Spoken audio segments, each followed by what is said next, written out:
أعوذ بالله من الشيطان الرجيم بسم الله الرحمن الرحيم وَلَنَبْلُوَنَّكُمْ بِشَيْءٍ مِّنَ الْخَوْفِ وَالْجُوعِ وَنَقْصٍ مِّنَ الْأَمْوَالِ وَالْأَنفُسِ وَالثَّمَرَاتِ وَبَشِّرِ الصَّابِرِينَ الَّذِينَ إِذَا أَصَابَتْهُم مُّصِيبَةٌ قَالُوا إِنَّا لِلَّهِ وَإِنَّا إِلَيْهِ رَاجِعُونَ صدق الله مولانا العظيم وبلغنا رسوله النبي الأمين المتين المختار الكريم ونحن على ذلك من الشاهدين والشاكرين والحمد لله رب العالمين۔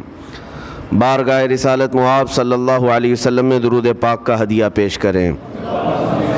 اللہم صلی علی سیدنا و مولانا محمد معدن الجود والکرم وآلہ واصحابہ الکرام وابنہ الکریم وبارک وسلم صلاة دائمة سرمدا ابدا۔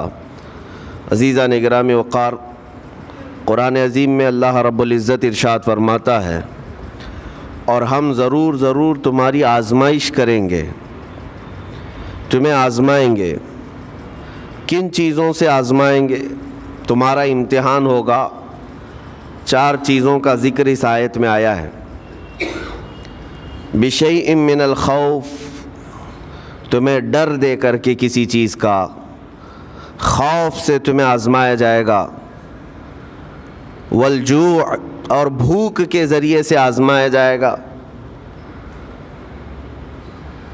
وَنَقْصٍ مِّنَ الْأَمْوَالِ، اور مال کی کمی کے ذریعے سے تمہیں آزمایا جائے گا۔ مال گھٹ جائے گا، فاقہ ہوگا، اس طرح سے تمہیں آزمایا جائے گا۔ وَالْأَنفُسِ وَالثَّمَرَاتِ، اور کچھ جانوں کے ذریعے سے تمہاری آزمائش ہوگی۔ جانوں سے مراد کیا ہے؟ کسی عزیز کی جان چلی جائے گی تمہارے آنکھوں کے سامنے، تمہارے گھر والوں کی موت تمہارے لیے بڑی آزمائش ہے، تمہارے لیے ایک بڑا امتحان ہے۔ اور پھر اخیر میں رب تبارک و تعالیٰ ارشاد فرماتا ہے، وَبَشِّرِ الصَّابِرِينَ الَّذِينَ إِذَا أَصَابَتْهُم مُّصِيبَةٌ قَالُوا إِنَّا لِلَّهِ وَإِنَّا إِلَيْهِ رَاجِعُونَ۔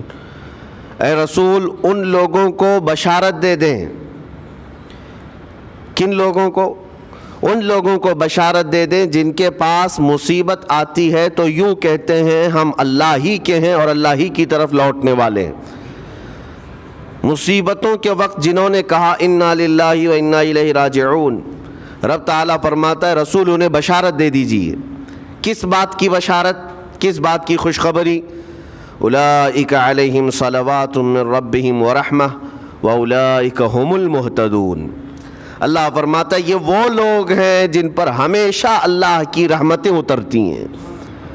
جنہوں نے انا للہ و انا الیہ راجعون کہا، یہ وہ لوگ ہیں جن پر اللہ تبارک و تعالیٰ کی طرف سے ہر وقت رحمتیں اترتی ہیں، اور یہی لوگ ہدایت پائے ہوئے ہیں، یہی لوگ ہدایت والے لوگ ہیں۔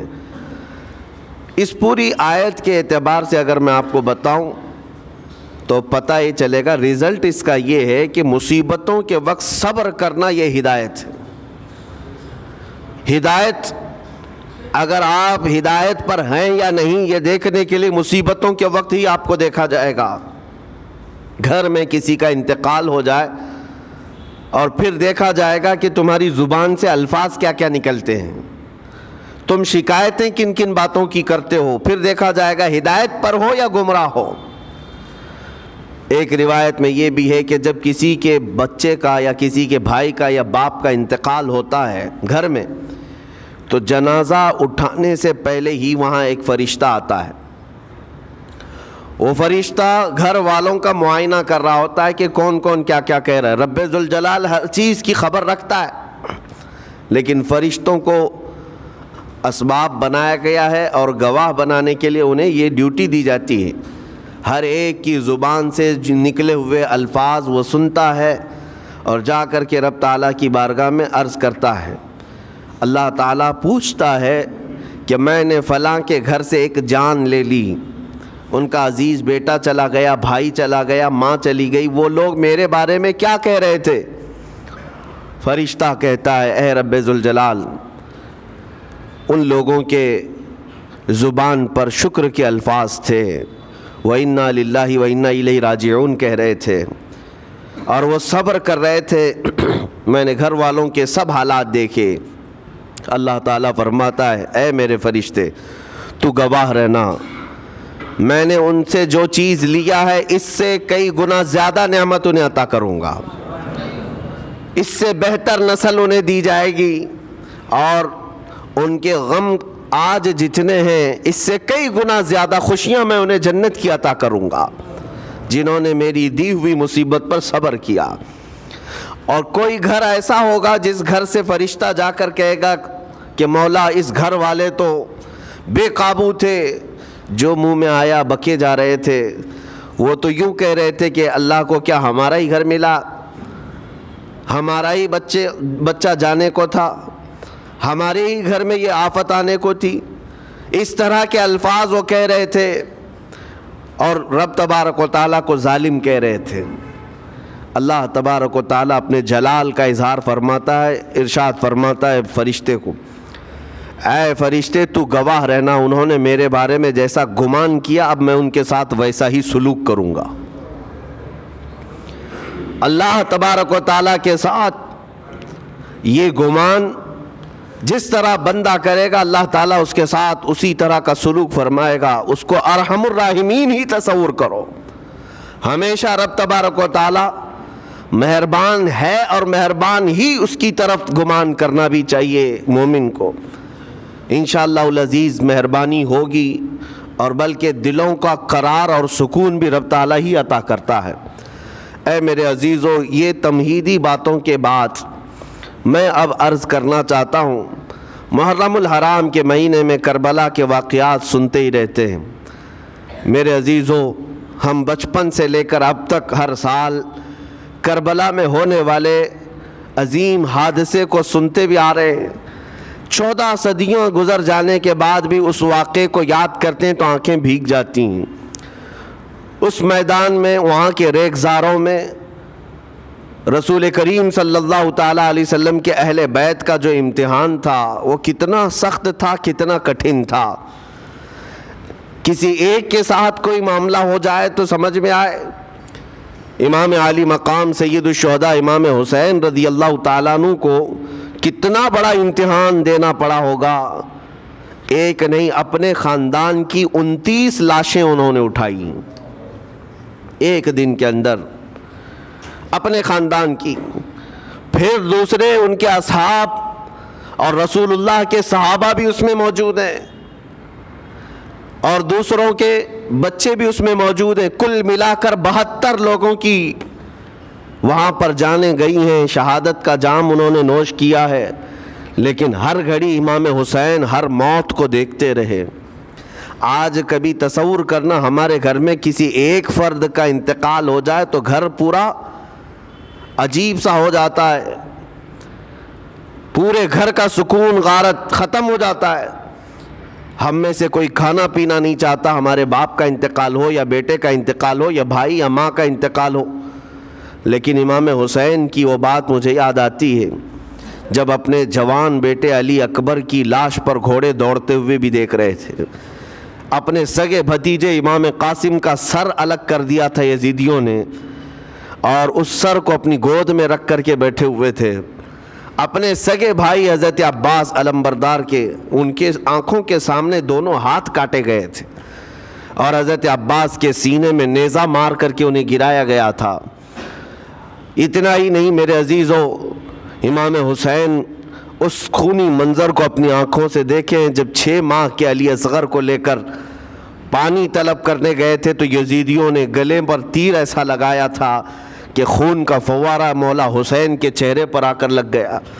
پورے کربلا کے واقعات پڑھنے کے بعد میں نے محسوس کیا اتنے پورے واقعے گزر جانے کے بعد بھی ایک چیز کربلا میں نہیں ہوئی, باقی سب آفتیں آئی ہیں, ایک چیز نہیں ہوئی. وہ کیا ہے؟ امام حسین کے زبان سے کوئی شکایت نہیں ہوئی, کوئی شکوہ نہیں تھا. یہ نہیں تھا کہ سارے بجلیاں ہم پر گر پڑی ہیں, اس خاندان کا کون ہے؟ سوائے زین العابدین کے اس پورے خاندان میں کوئی مرد باقی نہیں رہا. پورے خاندان کے بچوں کو, ان کے بڑے مردوں کو, سب کو وہاں پر شہید کر دیا گیا تھا. میں عرض تو کر رہا ہوں ایک خاندان کے 29 لوگوں کی لاشیں میدان میں پڑی ہوں. وہ کیسا منظر ہے.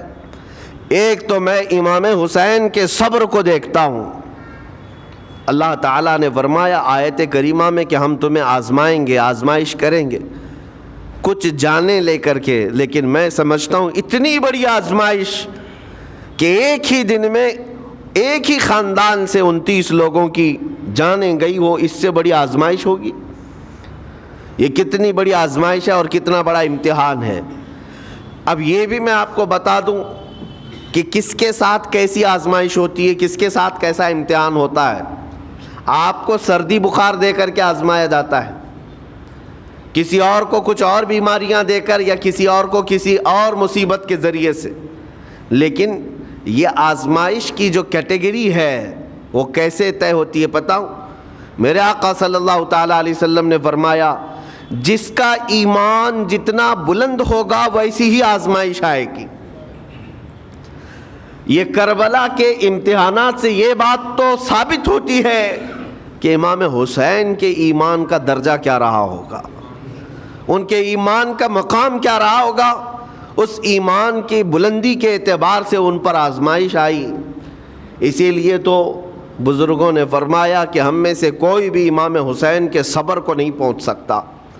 استقامت اور صبر یہ دو چیزیں ایسی ہیں اچھے اچھے لوگوں کے پیر ڈگمگا جاتے ہیں. استقامت کا مطلب ہے ڈٹے ہوئے رہنا حق پر, اور یہ سب کو نہیں مل پاتا, یہ خصوصیت سب کو حاصل نہیں ہوتی. ایک امام حسین کی وہاں پر ہم نے استقامت دیکھی اور ان کا صبر دیکھا. دوسرے سب سے بڑا صبر جو ہم نے دیکھا ہے وہ سیدہ زینب رضی اللہ تعالیٰ عنہا کا. وہ خاتون امام حسین کی سگی بہن ہیں, سیدہ فاطمۃ الزہرا کی بیٹی ہیں, حیدر کرار کی نور نظر میرے آقا صلی اللہ علیہ وسلم کی گود میں کھیلی ہوئی ہیں. سیدہ زینب سلام اللہ علیہا جب وہ کربلا کے میدان میں موجود تھیں, ان کی عمر مبارک بھی تقریباً 55 سال کے قریب تھی. 55 سال کی اگر خاتون میدان میں یہ تمام خونی مناظر دیکھ رہی ہو, ہماری عورتوں کو آپ جانتے ہیں کہ ایک چھوٹی سی مصیبت پر واویلا مچاتی ہیں, اور سیدہ زینب وہ ہیں جن کے خود سگے شہزادے اون اور محمد ان کی آنکھوں کے سامنے مارے گئے تھے اور ٹکڑے کیے گئے تھے. سیدہ زینب سلام اللہ علیہا اس پر بھی خاموش رہی. لیکن اندازہ کرو جب سارے شہید ہو گئے تھے, امام حسین اپنے خیمے سے نکلنے کو تھے, جب کربلا کے میدان میں خود گھوڑے پر سوار ہونے کو تھے, جانتے ہیں یہ منظر کیسا رہا ہوگا. عورتیں تو ماتم کرتی ہیں ایسے حالات میں, لیکن وہ اہل بیت کی عورتیں تھیں. سیدہ زینب خود کھڑی ہوئیں اور اپنے خیمے میں امام حسین کو لے گئیں. ایک صندوق تھا پرانا, اس کو کھول کر کے اس میں سے ایک جبہ نکالا اور کہا میری ماں نے مجھے یہ وصیت کی تھی کہ جب حسین میدان میں اترنے کی اس کی باری آئے تو اس دن ہو سکتا ہے وہ مجھے یاد کرے. زینب اگر تو اس دن باقی رہے, تو اس دن زندہ رہے, تو اپنے ہاتھوں سے یہ حسین کو جبہ پہنانا. سیدہ زینب سلام اللہ علیہا انہوں نے خود اپنے ہاتھوں سے امام حسین کو یہ لباس پہنایا. کیا اس مقام پر کوئی اتنی طاقت رکھتا ہے کہ پورا گھر لٹ گیا ہو اور اپنے سگے بھائی کو جبہ پہنا کر کسی شادی میں نہیں پھر جنگ کے میدان میں اتار رہے ہو؟ اس خاتون کے استقامت پر لاکھوں سلام. سیدہ زینب سلام اللہ علیہا وہ معمولی خاتون نہیں ہے, صبر کا پہاڑ تھیں. میں آپ کو بتاؤں, مصیبت کے وقت ایک بار کسی کا قتل ہو جائے تو وہ ایک موت ہے, لیکن یہاں پر کربلا کے میدان میں سیدہ زینب جتنی موتیں دیکھ رہی تھی, ہر موت پر ایک موت کی تکلیف ہے, ہر موت پر ایک موت کی تکلیف, لیکن وہ صابرہ و شاکرہ رہیں. پوری تاریخ میں ڈھونڈ کر کے آپ نکالیں, کہیں پر بھی سیدہ زینب نے نہ اپنے بال نوچے, نہ کپڑے پھاڑے, نہ چہرے پر ہاتھ مارا. بلکہ ایسا صبر کا دامن پکڑی رہیں کہ پوری زندگی بھر انہوں نے صبر کی تلقین کی تمام خواتین کو۔ گھر لٹانا، گھر کٹانا، کوئی سر کٹانا کوئی تم سے سیکھ جائے، جان عالم ہو فدا اے خاندان اہل بیت۔ امام زمن فاضل بریلوی رحمۃ اللہ علیہ نے فرمایا ہے، سر کٹانا، گھر لٹانا کوئی تم سے سیکھ جائے، جان عالم ہو فدا اے خاندان اہل بیت۔ عزیزان گرامی وقار، یہاں پر ان حالات کے بعد میں آپ کو ایک بات ضرور کہنا چاہوں گا۔ مصیبتیں ہمارے گھر بھی آتی ہیں، آفتیں تکلیفیں ہمارے گھر بھی آتی ہیں، لیکن کیا ہم ان مصیبتوں کا سامنا کرتے ہیں، استقبال کرتے ہیں؟ نبی اکرم صلی اللہ تعالیٰ علیہ وسلم نے تو ارشاد فرمایا، مومن کو جب مصیبت آتی ہے تو اس کے لیے وہ نعمت ہے۔ دو چیزوں میں سے ایک چیز ہوگی اس کے ساتھ، اگر بخار بھی آئے، میرے آقا فرماتے ہیں اگر بخار بھی آیا ہے تو دو باتوں میں سے ایک بات ہوگی اس کے ساتھ، یا تو رب تبارک و تعالیٰ اس کے گناہ معاف کرے گا یا تو اس کے درجے کو بلند کرے گا۔ مصیبت اگر آئے تو ایک بات یاد رکھنا، رب تبارک و تعالیٰ اپنے محبوب بندوں کو، پسندیدہ بندوں کو آزمائش میں ڈالتا ہے، ورنہ جو لوگ یہ سمجھتے ہیں کبھی طبیعت خراب ہی نہیں ہونا چاہیے تو فرعون بن جاتے ہیں۔ ایسے لوگ، فرعون کو 90 سال تک نہ کبھی سردی آئی نہ بخار، کبھی کوئی بیماری نہیں، اور جب بندہ کبھی بیمار نہیں ہوتا تو اپنے آپ کو خدا تصور کرنے لگ جاتا ہے، میں تو دنیا کا سب سے مضبوط آدمی ہوں، مجھے کچھ نہیں ہوتا۔ لیکن مصیبتیں دے کر کے رب تبارک و تعالیٰ تمہیں تمہاری حقیقت بھی بتاتا ہے، اور انسان کو انسان کی لمٹ میں رہنا سکھایا جاتا ہے۔ تمہاری حیثیت صرف اتنی ہے کہ اگر نس رک گئی، دل کی دھڑکنیں ایک آن کے لیے اگر رک گئی تو سب ختم ہے۔ اس لیے تمہیں رب تبارک و تعالیٰ کے حضور جانا ہی ہے تو صبر بھی سیکھو اور شکر بھی سیکھو۔ آج مصیبتیں اور آفتیں آتی ہیں تو واویلا کرنے والوں کے لیے میرا میسج ہے، اللہ تبارک و تعالیٰ تمہاری ہر بات کو دیکھ رہا ہے۔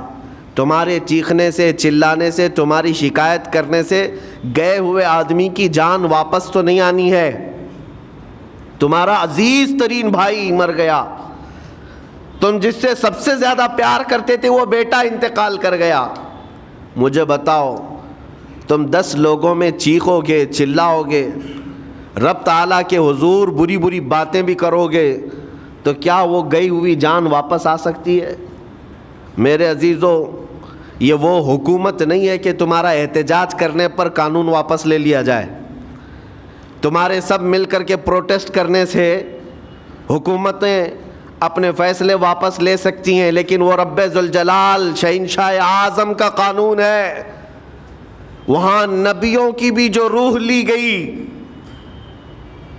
وہاں پر اللہ تبارک و تعالیٰ نے اپنے محبوب نبیوں کی بھی روح کو قبض کرنے کا حکم دیا، تو کیا سب کے غم منانے سے وہ روحیں واپس کرنے کا فیصلہ کیا گیا ہے؟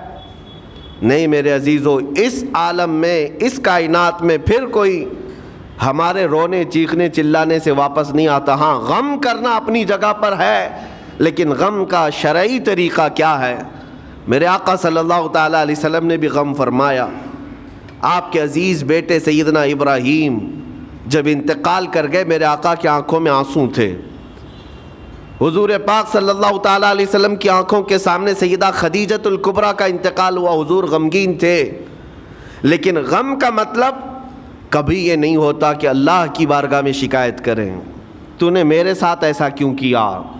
یعنی تم حکم دو گے، رب تبارک و تعالیٰ کو تم مشورہ دو گے کہ کس کے ساتھ کیا کرنا ہے۔ اس لیے ان مواقع پر ہم سب کی آزمائش ہے، ہمارا امتحان ہے۔ ایسے معاملات جب بھی آتے ہیں، دیکھیں میں آپ کو ایک اور باریک بات بتا دیتا ہوں۔ یہ ہم آج تقریر کر رہے ہیں، ہو سکتا ہے آپ بھی سن رہے اور اچھی طرح سمجھ رہے ہیں، لیکن خود کے گھر پر جب آ جائے تو تقریر بھی یاد نہیں رہتی، نصیحت بھی یاد نہیں رہتی، غم کا غلبہ زیادہ ہو جاتا ہے۔ ایسے اوقات میں حکم کیا ہے مومنین کو؟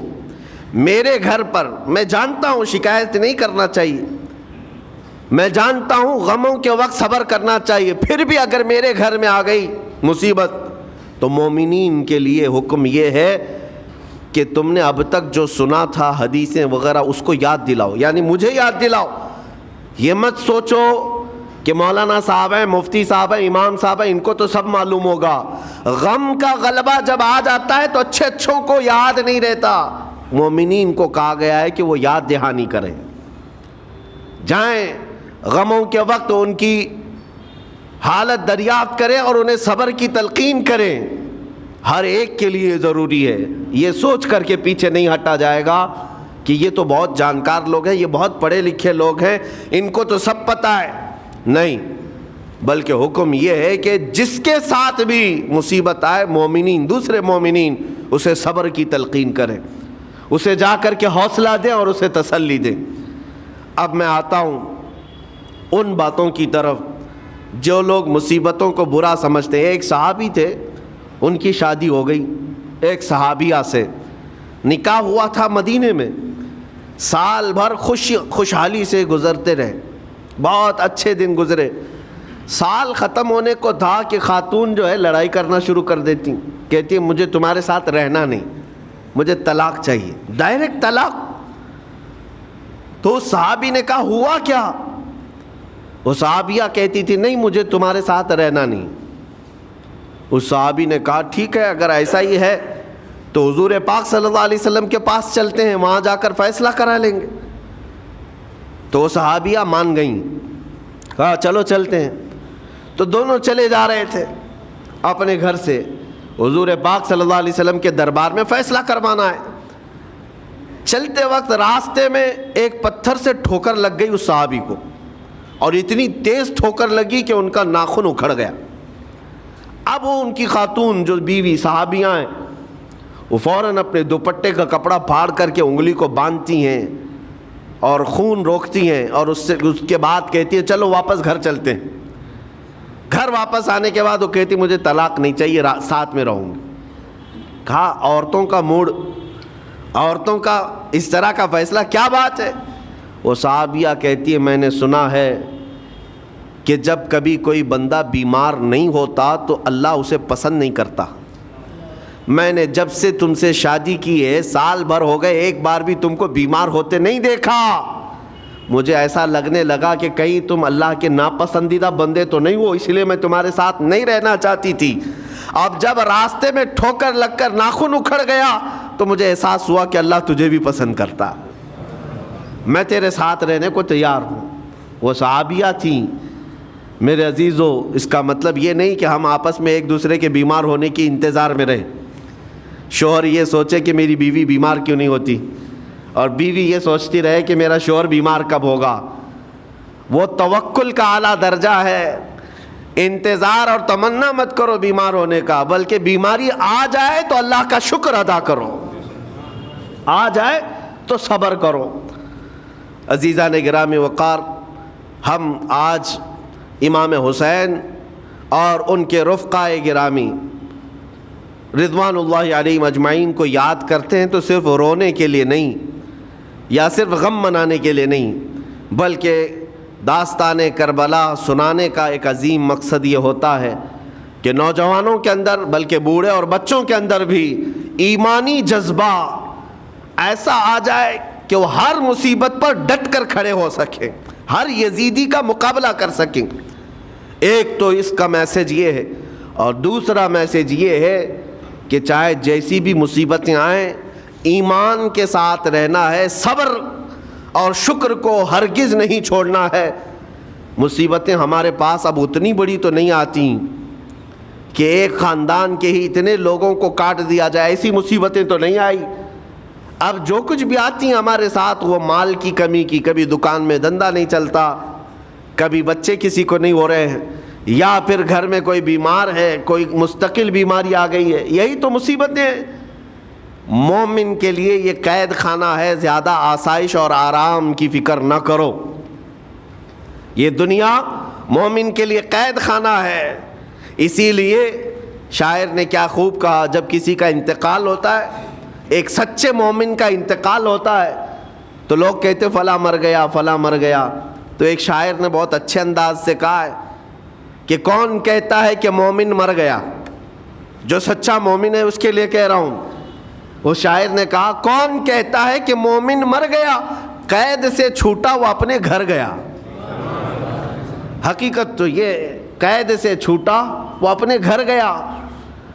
یہاں دنیا میں زیادہ آسائش، زیادہ آرام کی طلب انسان کو مغرور بنا دیتی ہے، تکبر والا بنا دیتی ہے، گھمنڈی بنا دیتی ہے. اور اللہ تبارک و تعالیٰ کی بارگاہ میں ہمیشہ سر بسجود رہنے والا وہ بندہ ہے جو مصیبتوں میں گھرا رہتا ہے. کچھ نہ کچھ مصیبتیں ایسی ہیں جو تمہیں مسجد تک لاتی ہیں، قرآن تک لاتی ہیں، تسبیح تک لاتی ہیں. اور کوئی مصیبت نہ ہو، کوئی تکلیف نہ ہو تو پھر جلدی بندہ اللہ کو بھی یاد نہیں کرتا. اسی لیے رب تبارک و تعالیٰ کی بارگاہ میں کچھ فرشتے ایسے ہیں، جب تم رو رو کر کے دعائیں کرتے ہو پھر یہ کہتے ہو میری دعا ہی نہیں قبول ہوتی، مولانا آپ کیجئے، میں تو کب سے یہ دعا مانگ رہا ہوں، میری تو دعا ہوتی ہی نہیں، اور آپ کہتے ہیں اللہ تعالیٰ بہت جلدی دعا قبول کرتا ہے. یہ نا امیدی تمہاری اللہ تعالیٰ کی ذات سے ہرگز جائز نہیں. لیکن میں وجہ بھی بتا دیتا ہوں. کچھ فرشتے ایسے ہیں جو تمہاری دعائیں سن سن کر کے اللہ سے کہتے مولا یہ بندہ کتنا مانگ رہا ہے، تو قبول کیوں نہیں کرتا؟ رب تبارک و تعالیٰ یہ جو مانگ رہا ہے اسے دے کیوں نہیں دیتا؟ رب تعالیٰ فرماتا ہے فرشتوں میں بھی سن رہا ہوں اس کے مانگنے کو، اس کی دعاؤں کو. اگر میں ابھی اس کو دے دوں تو وہ مانگنا بند کر دے گا، اور اس کا مانگنا مجھے اچھا لگتا ہے. جب تک وہ مانگتا رہے گا میں اسے پسند کرتا رہوں گا. ایک وجہ یہ بھی ہوتی ہے تم مایوس ہو کر کے چھوڑ دیتے ہو کہ اب کیا دعا کرنا، اتنے دنوں سے کر ہی رہا تھا، کچھ نہیں ہوتا. اگر تمہاری دعاؤں کا اثر جلدی نظر نہیں آتا تو رحمان تمہاری دعائیں سن رہا ہے اور وہ تمہاری دعائیں پسند بھی کر رہا ہے.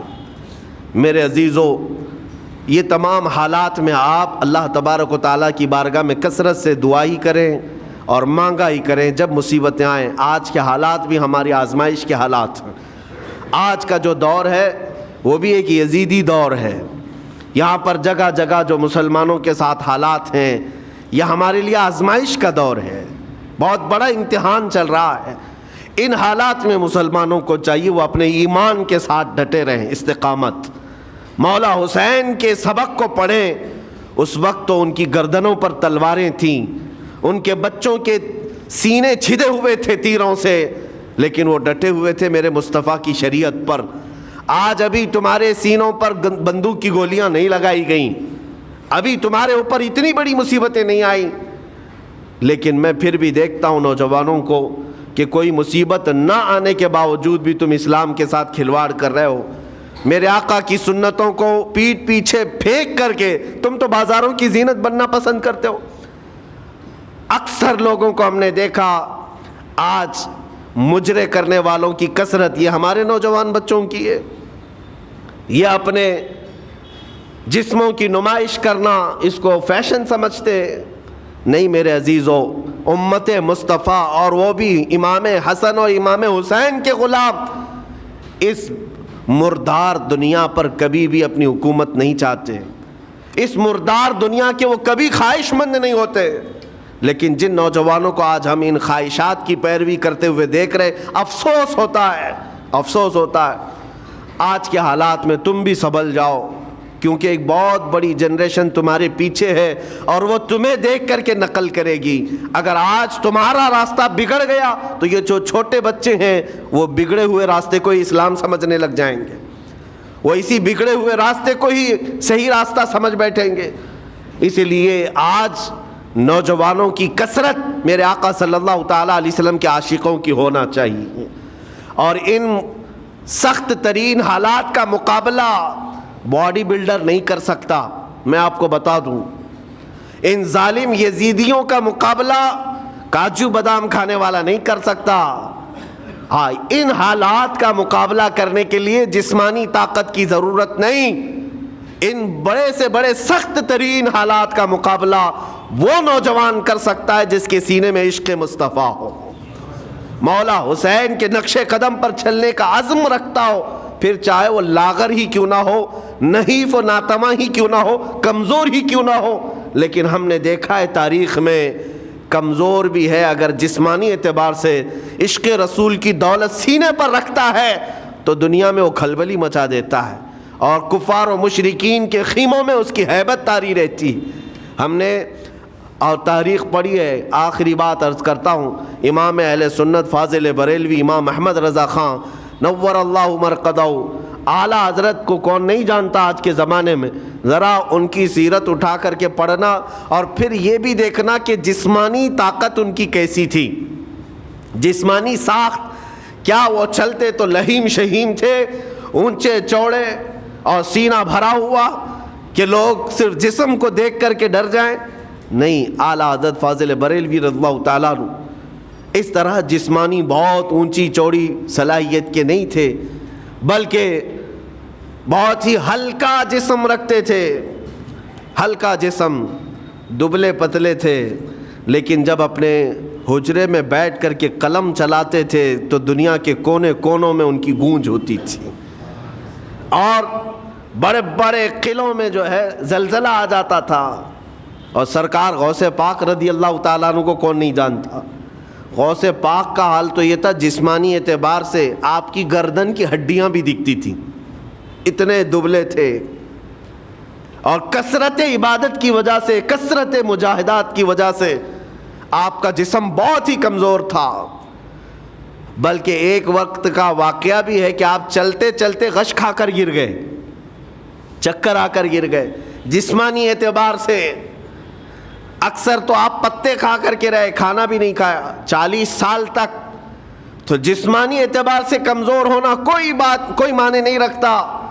لیکن دنیا یہ بھی جانتی ہے، گردن کی ہڈیاں ہی کیوں نہ دکھتی ہوں، ہاتھ و پیر کی ہڈیاں ہی کیوں نہ دکھتی ہوں غوث پاک کی، لیکن روحانی طاقت کا حال یہ ہے کہ کسی قبر کو ٹھوکر لگا دے تو مردہ زندہ ہو جائے۔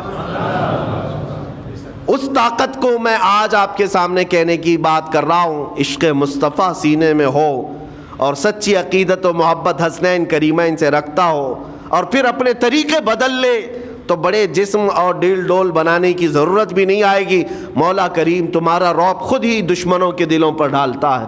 اللہ تبارک و تعالی ہم سب کو آئی ہوئی مصیبتوں کا ڈٹ کر مقابلہ کرنے کی توفیق عطا فرمائے، ہم سب کو استقامت عطا فرمائے اور صبر عطا فرمائے اور شکر عطا فرمائے، اور قیامت کے دن مولا تعالی ہم سب کو امام حسین کے ساتھ حشر عطا فرمائے، میرے آقا صلی اللہ تعالی علیہ وسلم کے جھنڈے تلے ہم سب کو جمع فرمائے۔ ہمارے ان نوجوان بچوں کو جو راہ راست سے ہٹے، مولا حسین اعظم کے راستے پر ان کو چلنے کی توفیق عطا فرما، قیامت تک ہماری نسلوں کو مولا عاشقان مصطفیٰ میں پیدا فرما، ہماری اولاد کو بدعقیدہ گمراہ ہونے سے ہمیشہ محفوظ فرما۔ وآخر دعوانا ان الحمد للہ رب العالمین۔ السلام علیکم۔